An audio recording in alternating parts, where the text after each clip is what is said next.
It came to me as a sort of parable the other day when I was walking in the hills of North Wales.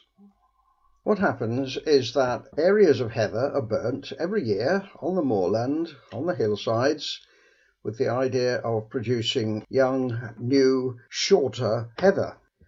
Because young heather provides food for the sheep and for grouse, and it provides shelter for some ground nesting birds.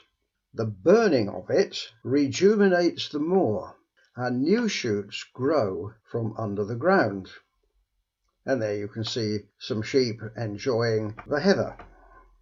Now, this burning away of things seems to me to be what has happened to Methodism in recent decades. Here you see two former Wesleyan chapels, one at Chorlton, one in York, and if you look closely you can see that the one in York is now the Co-op shop. Here you see two United Methodist churches, one at Holt, one at Lower Frankton.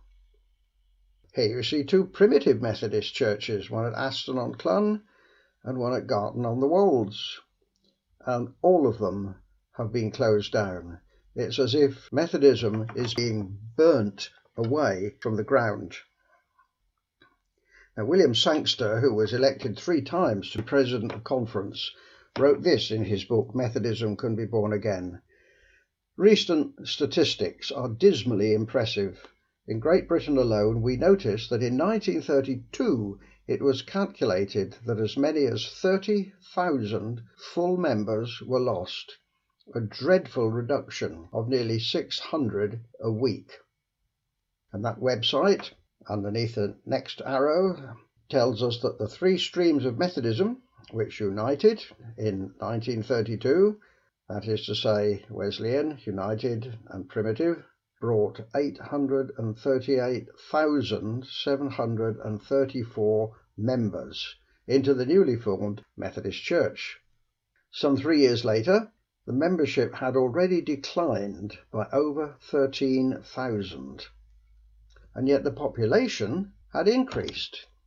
Now, if the Methodist Church had simply kept pace with the population, it would have increased in membership by 9,730 new members.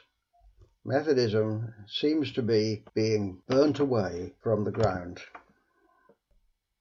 Here you see a graph I made showing the membership from 1932 until 2017, which are the most recent figures I had access to when I made the graph. From a membership of about 838,000 at the beginning in 1932, Methodists have been led through a relentless collapse to a residual total of about 188,000. The policies adopted by the Methodist Church leaders have proved and are proving catastrophic. If you want to know more about the changes of belief and ethos and practice within Methodism following 1932, when the reunion took place, chapter 5 of that book deals with it. It's a 300-page paperback, and at the end of this talk there is a website which tells you how to obtain it. Now, when I see these figures and see all these closed down chapels and preach to elderly congregations of 5 or 6 people in Methodist chapels, I still keep hoping. That tree gets chopped down early every spring.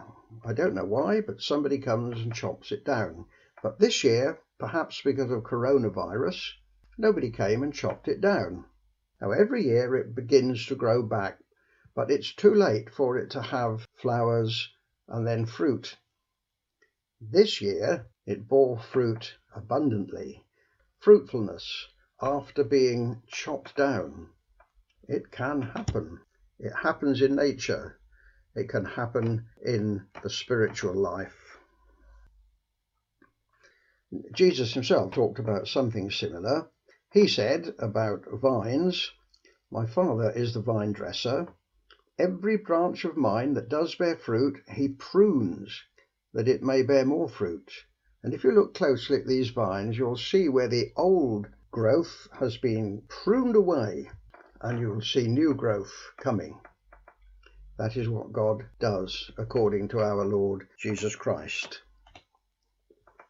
So there's a possibility of renewal, but it looks as if Methodism is being burnt away, chopped down. The Methodist hymn book asks this in hymn 292. And shall we then forever live at this poor dying rate? I preached in September 1981 at this church. It's closed down now, but this is the text I preached on from Psalm 11. If the foundations are destroyed, what can the righteous do? But I said that the foundations are not destroyed. They are still there, and the righteous can build on them again. As regards Methodism, look at this from the Uniting Conference of 1932. It talks about the divine revelation recorded in the Holy Scriptures. The Methodist Church acknowledges this revelation as the supreme rule of faith and practice. These evangelical doctrines, to which the preachers of the Methodist Church, ministerial and lay, are pledged, are contained in Wesley's notes on the New Testament and the first 4 volumes of his sermons. The Scriptures and the teachings of Wesley. The foundation is still there, and it can be built on once again. Isaiah talked about a tree which would be like a terebinth or an oak, whose stump remains standing when it is felled. The holy seed is its stump.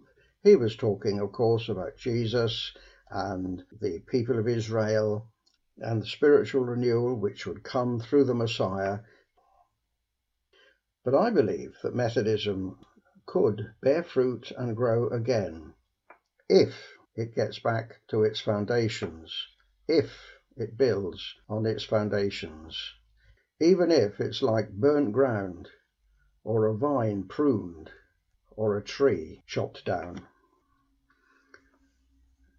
There's a website with a range of articles and talks on Methodism and on other Christian topics, devotional, biographical, historical, doctrinal, as well as telling you where to get the book I mentioned and other books.